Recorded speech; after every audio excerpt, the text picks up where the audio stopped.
Қазақстан Республикасы Бас прокуратурасының сұрауы бойынша Қазақстан азаматы Қырғыз Республикасынан экстрадицияланды. Ол жәбірленушілер мен екінші деңгейлі банктердің ақшалай қаражатын жымқырды деп күдікке ілінген.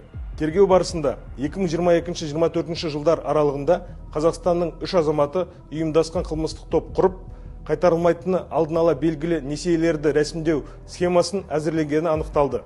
Қылмыстық жоспарларды жүзеге асыру үшін олар азаматтарды автокөлік сатып алуға, банктік несие алуға тартқан.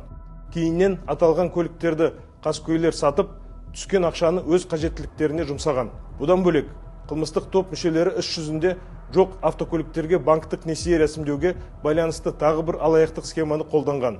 Ол үшін ойдан шығарылған көлік құралдары Алматы қаласының арнайы халыққа қызмет көрсету орталығында Қырғыз Республикасынан әкелінгендей заңсыз тіркелген. Осыдан кейін олардың сатып алыну үшін үшінші тұлғалардың атына екінші деңгейлі банктерден несиелер рәсімделген.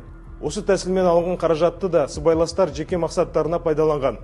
Заңсыз әрекеттер салдарынан екі қаржы ұйымы мен 77 жәбірленушіге жалпы сомасы 1,8 миллиард теңгеден астам материалдық шығын келтірілген. Қылмыстық топтың екі мүшесіне қатысты тергеу аяқталып, қылмыстық іс сотқа жолданды. Үшінші қатысушы қылмыс жасағаннан кейін тергеу органдарынан жасырынып, оған іздеу жарияланған. Жедел іздестіру іс-шараларының нәтижесінде ол Қырғыз Республикасының аумағында анықталып, ұсталды. Кейін Қазақстан Бас прокуратурасының сұрауы бойынша елге экстрадицияланды. Қазіргі уақытта күдікті тергеу изоляторына қамалды. Өзіне тағылып отырған қылмыс үшін 10 жылға дейін бас бостандығынан айыру және мүлкін тәркілеу түріндегі жаза көзделген.